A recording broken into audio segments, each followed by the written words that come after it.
Yo, what's up, fam?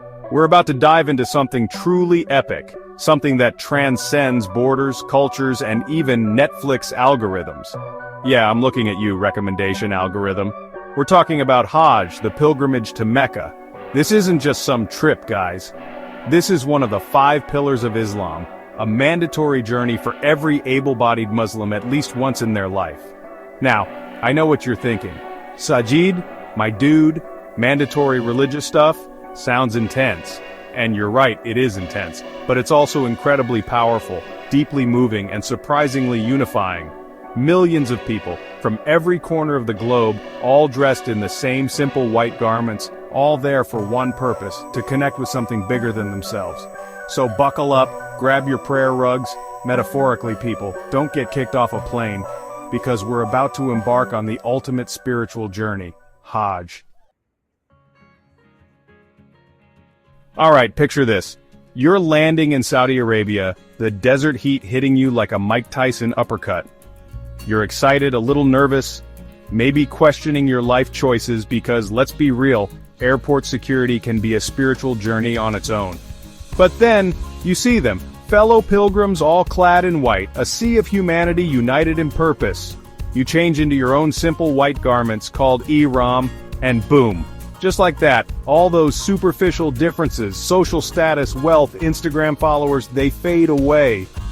You're no longer a CEO, a student, or that guy who always forgets to reply to group texts.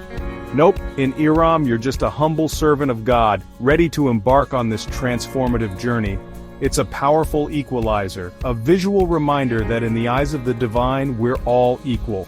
But Ihram isn't just about the clothes. Oh no, my friends, it's about way more than that. It's a state of mind, a commitment to purity and devotion. You're saying goodbye to worldly distractions, no fancy perfumes, no getting that haircut you've been putting off, sorry barbers of the world, and definitely no marital relations.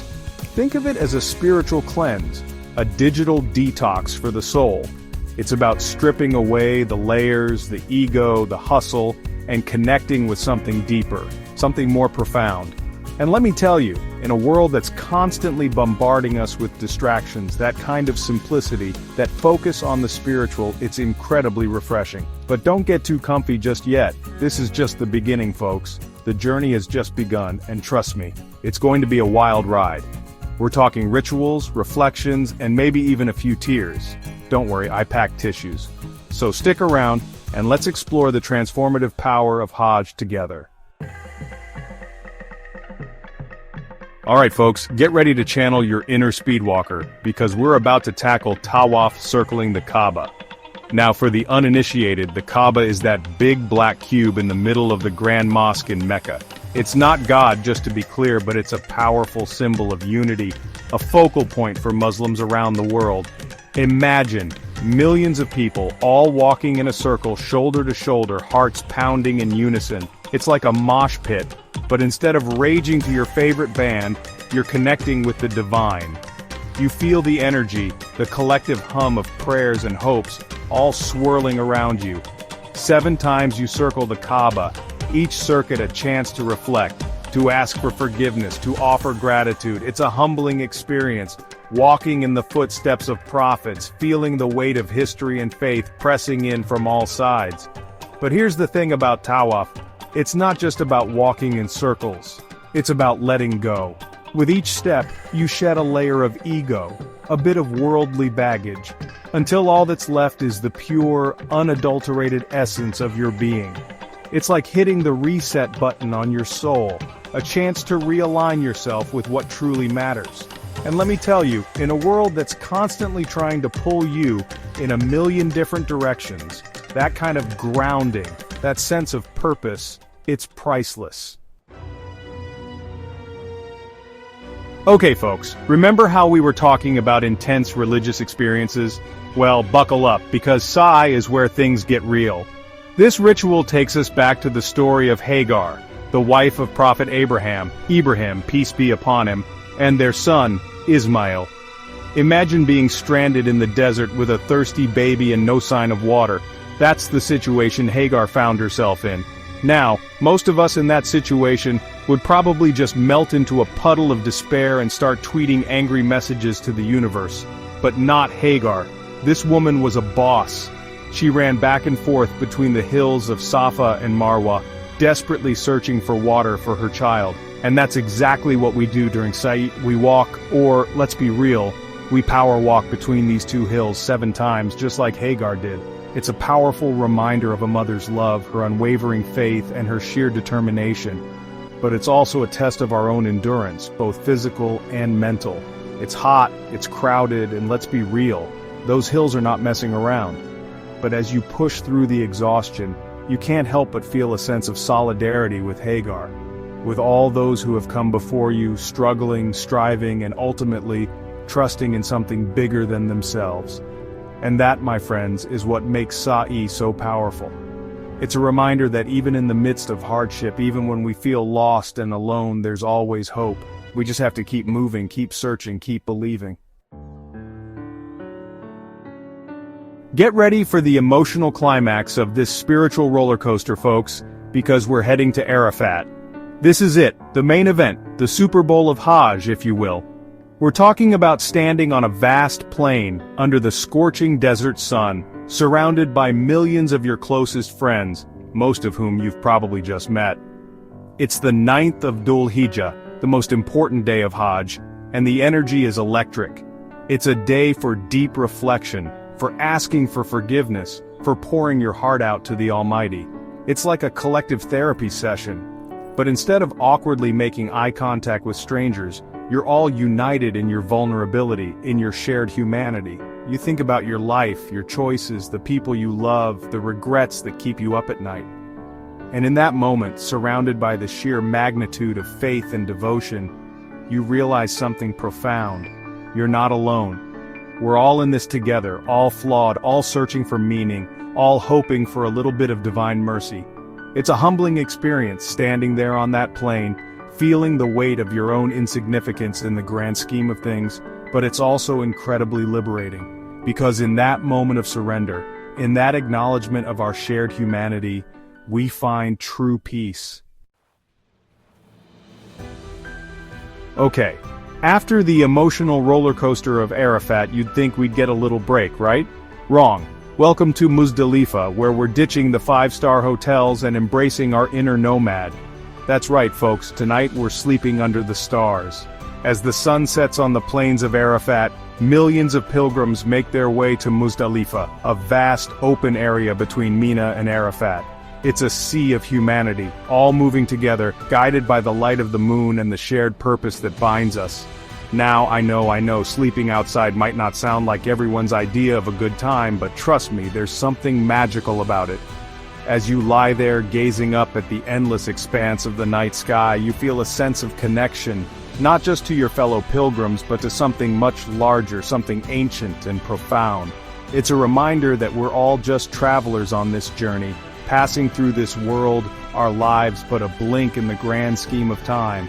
And in that realization, there's a strange comfort, a sense of peace that transcends language, culture, and even the discomfort of sleeping on the ground. But don't get too comfortable just yet.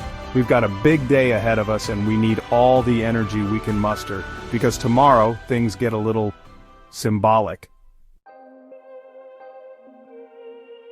Alright folks, remember how we were talking about symbolic rituals? Well, get ready to channel your inner marksman, because it's time for Ramy al-Jamarat, also known as the stoning of the devil. Now, before you go all Lord of the Flies on me, let me explain. Remember that story about Prophet Ibrahim, peace be upon him, being tempted by the devil? Yeah, this ritual commemorates his rejection of temptation. It's a powerful metaphor for the struggles we all face in our daily lives. The temptations, the doubts, the negative thoughts that whisper in our ears. So, armed with pebbles, yes pebbles, we pilgrims head to Mina, where we find 3 stone pillars representing the devil. And then, with all the righteous anger we can muster, we hurl those pebbles at the pillars, symbolically rejecting temptation and reaffirming our commitment to good. Now I know, throwing rocks at a wall might seem a little extra, but trust me, there's something cathartic about it. It's a physical manifestation of our inner struggles. a way to release pent-up frustration and reaffirm our commitment to choosing the right path. It's about acknowledging the darkness within us, the negativity that can hold us back, and then, with a flick of the wrist and a whole lot of intention, letting it go. It's a powerful reminder that we have the power to choose our own path, to reject negativity, and to strive for something better. Hold on to your hats, folks, because things are about to get real, sacrificial. We're talking about Qurbani, the sacrifice of an animal, usually a sheep or goat, in commemoration of Prophet Ibrahim, peace be upon him, willingness to sacrifice his son Ismail as an act of obedience to God. Now before you get all squeamish, remember this ritual is about way more than just meat. It's about sacrifice, about letting go of something precious to us, about submitting to a higher purpose. It's a reminder that true faith requires sacrifice, a willingness to put aside our own desires for something greater than ourselves. And let's be real, in today's world where we're constantly bombarded with messages of self-gratification and instant gratification, this message of sacrifice hits different. It's a powerful reminder that true fulfillment comes from giving, from putting others before ourselves, from connecting with something bigger than our own desires. But Qurbani isn't just about personal sacrifice, it's also about social responsibility. A large portion of the meat from the sacrificed animals is distributed to the poor and needy, ensuring that everyone, regardless of their social standing, can partake in this act of worship and celebration. It's a beautiful reminder that true faith is not just about personal piety, it's about social justice, about compassion, about using our blessings to uplift others, and that, my friends, is a message that's more relevant than ever.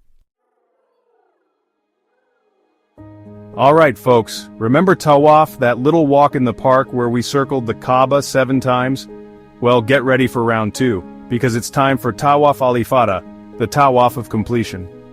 I know, you'd think after all that walking, we'd be done with circling things. But trust me, this one hits different. You see, this Tawaf isn't just about fulfilling a ritual obligation, it's about coming full circle, about rededicating ourselves to the journey, about reaffirming our commitment to living a life of purpose and devotion. It's like that feeling you get after finishing a marathon, that sense of accomplishment, that quiet satisfaction of knowing you pushed yourself beyond your limits and emerged stronger on the other side. But instead of a medal, you get the profound peace that comes from knowing you've just completed one of the most important journeys of your life. And as you circle the Kaaba, surrounded by millions of your closest friends, most of whom you still probably don't know, you can't help but feel a sense of gratitude. Gratitude for the opportunity to be here. Gratitude for the strength to have made it this far. Gratitude for the transformative power of this journey. It's a reminder that even though Hajj is coming to an end, the journey itself never truly ends. It continues in every prayer we offer, every act of kindness we extend, every step we take towards becoming the best versions of ourselves. Alright folks, it's time for a makeover montage. But instead of dramatic music and a team of stylists, we've got barbers, clippers, and the sweet relief of a fresh start. That's right, it's Halq or Taqsir time, the ritual shaving or trimming of hair. For men, it's usually a full head shave. Halq, a symbolic shedding of the old, a physical manifestation of spiritual renewal. Imagine thousands of men all getting their heads shaved at the same time. It's like a giant barbershop convention, but instead of gossiping about the latest celebrity scandals, we're reflecting on our spiritual transformations. Women, on the other hand, usually just trim a small portion of their hair, Taqsir. It's a reminder that even small acts of devotion, small changes we make in our lives, can have a ripple effect, leading to greater spiritual growth and transformation. And let's be real, after days of sweating under the desert sun, who doesn't love a fresh haircut? It's a physical reminder of the inner transformation we've undergone, a tangible sign of our renewed commitment to a life of faith and devotion. It's like hitting the reset button, a chance to step out of the barbershop or, the designated haircutting area, feeling lighter, brighter, and ready to embrace the next chapter of our lives.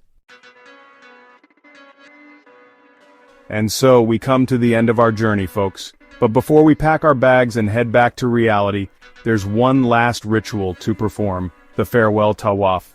One last time, we circle the Kaaba, our hearts heavy with the bittersweet pang of departure, our souls brimming with the transformative power of this experience. It's a time for reflection, for gratitude, for saying goodbye to this sacred space, this spiritual sanctuary that has held our hopes, our fears, and our deepest desires for the past few days. As we circle the Kaaba, we remember the lessons we've learned, the connections we've made, the profound sense of peace that has settled upon our hearts.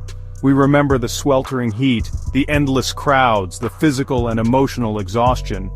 But we also remember the moments of grace, the unexpected kindness, the overwhelming sense of unity that transcended language, culture, and even the occasional whiff of body odor. And as we make our final circuit, we whisper a silent prayer, a prayer of gratitude, a prayer for guidance, a prayer that the lessons we've learned here will stay with us long after the dust of the desert has settled. Because even though Hajj is coming to an end, the journey itself never truly ends. It continues in every prayer we offer, every act of kindness we extend, every step we take towards becoming the best versions of ourselves. So, there you have it, folks. Hajj, the ultimate spiritual journey. It's a journey that pushes you to your limits, challenges your perceptions, and leaves you forever changed. It's not about luxury accommodations or Instagram-worthy photo ops. It's about stripping away the superficial, the distractions, the ego, and connecting with something deeper, something more profound. It's about standing shoulder to shoulder with millions of your fellow humans, all equal in the eyes of the divine, all united in the shared pursuit of spiritual fulfillment. It's about sacrifice, about devotion, about surrendering to something bigger than yourself. And for those who are fortunate enough to experience it, Hajj is more than just a journey. It's a homecoming, a transformation, a lifelong pursuit of spiritual enlightenment. It's a journey that stays with you long after you've left the desert sands, a journey that continues to shape and define you every single day. Hajj is not only a physical journey, but a deeply transformational spiritual experience. It symbolizes sacrifice, equality, devotion, and renewal of one's connection to God. For many Muslims, it is the highlight of their entire lives. Have you performed Hajj, or plan to in the future? We'd love to hear about your experience or intention. Share your thoughts in the comments below. If this video helped you understand the importance and beauty of Hajj, don't forget to like the video to support Islamic educational content. Subscribe for more explorations of faith, rituals, and world religions.